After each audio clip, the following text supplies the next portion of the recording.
Hi everyone, welcome to another in a series of me meeting various experts, and today I've got the wonderful Kim Jones here to talk to us about planning. Now, last night in the UK we went into lockdown 3, so I do feel like this is a timely conversation to be having. Welcome Kim, thanks for joining me today. Oh, thanks very much. Yes, it is very timely, isn't it? Planning in a crisis. Here we are again. Yeah, definitely. So you Yeah. think about it, people have been very optimistic coming out of Christmas, the vaccine, and then starting to plan to think, oh, it might be summer by then. And now we feel ourselves the horizon moving further and further away. So I Yeah. think the first thing I'd sort of say to people is, well, planning is a mental activity. It's a thinking activity. So rushing to act too quickly is never a good idea. There are some immediate things that people have had to do, obviously, even really basic things around their people and their teams and childcare and all of the other things that would be required. And if your business was one that's been really badly affected by being closed, so you will go into the routines that you've done before. But I'd say the first thing is to really be realistic about your goals and be kind to yourself. One of the things that we're not doing is putting ourselves first. So if you're not really able to look after yourself, you can't look after your people and your business. So what we've all learned over this time is to physically look after ourselves as well. So building some resilience. So thinking about your fitness, your wellness, and being very good at telling people that's what you're doing. Because if you role model that behavior, people will follow it in your teams. That's a As really well. good point about actually telling people what Yeah. you're doing, because I And think telling that you do that it. doesn't So, happen. if I don't Yeah. look after myself really well, I can't look after you guys.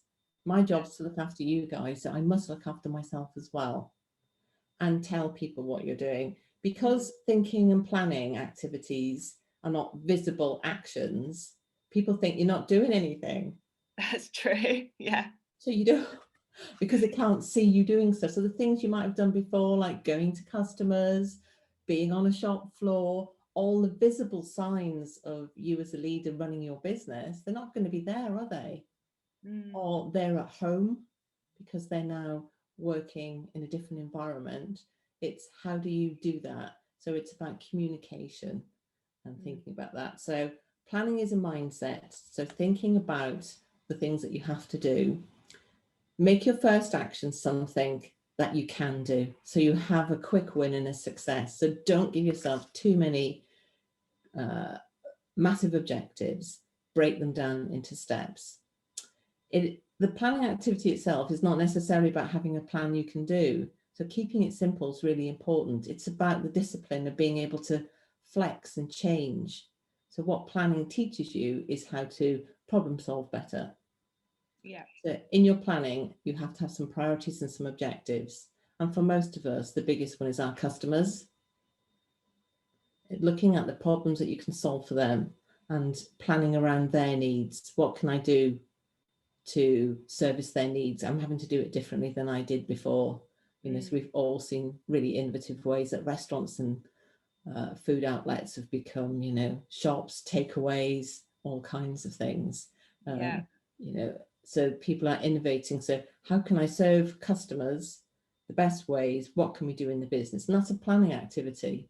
And it Yeah. involves a lot of thinking and a lot of research and working out how to do it, talking to your people about it. So getting people involved as well. So keep your sort of mindset about that. So focusing on the things you can do and not obsessing about the unknowns, because we've all got these massive unknowns. And what they do is they just slow us down. And they're largely unknown for everyone. So it That's is, true. Yeah. in a lot of ways, it's a level playing field in that respect. Yeah. No one knows those things. So what is Yeah. it that you do know? Work within Yeah. those, and Yeah. you can then flex around the changes that come in. So a lot of people might have had plans for what do we do if lockdown comes again. Yeah. So found it easier to get going this morning because they'd already got, a plan B sitting there Yeah. to, they Right. had, their childcare sorted a different way. They might have planned to take work home so they could work from home more efficiently, equipment, etc. So it's really keeping it very simple. I would also say write it down, but keep it simple. So we use something called a SOAP, which is a strategy on a page, which is a very Okay. simple action plan.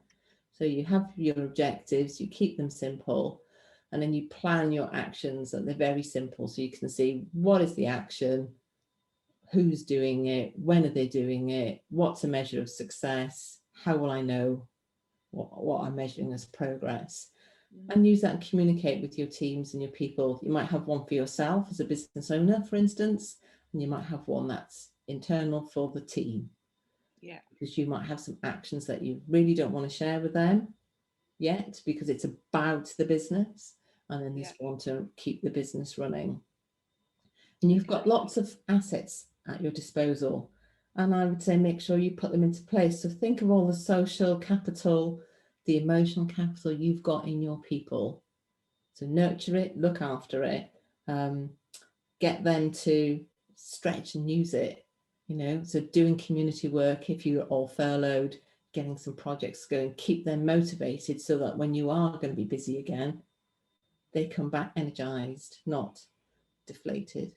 I think that's a lovely tip, because I do know some people who got a message last night saying you're back on furlough, and some companies are better than others, I think, at keeping in touch and keeping the teams together even if they are furloughed. And there's a massive risk for people dissociating from the company they work for, and them feeling quite alone in that situation. So some sort of voluntary or community kind of work or something like that would be really great. So, champion your projects, work with a food bank, work with a school. I've seen people, sort of technology companies, helping with their laptop distribution out to people at home because they need Yeah. to be hard drives wiped and cleaned up, so they're just getting their people to involved in these projects so Yeah. that they can keep going. People are doing driving for deliveries. Look at what things could do. So use your people who are at work, your managers, the people who need to look after the people while they're away, to do something constructive or to do some learning or something for themselves.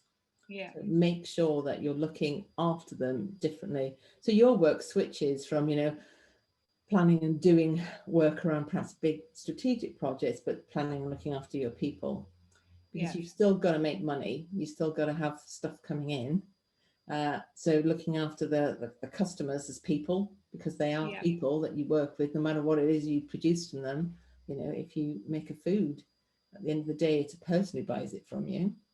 Yeah. So looking after Absolutely. that person and that relationship is really important, because you've got to keep what wheels you can turning and making a bit of money. So that's really important. I also think drawing on your own support team. So who's your support team? Is it your husband's? Is it some colleagues? Is it a network that you belong to? Don't be afraid to ask for help, and also be a good supporter to others. So if someone asks for yours, even though you're a bit tired or a bit jaded that day, that person is reaching out because they really need you.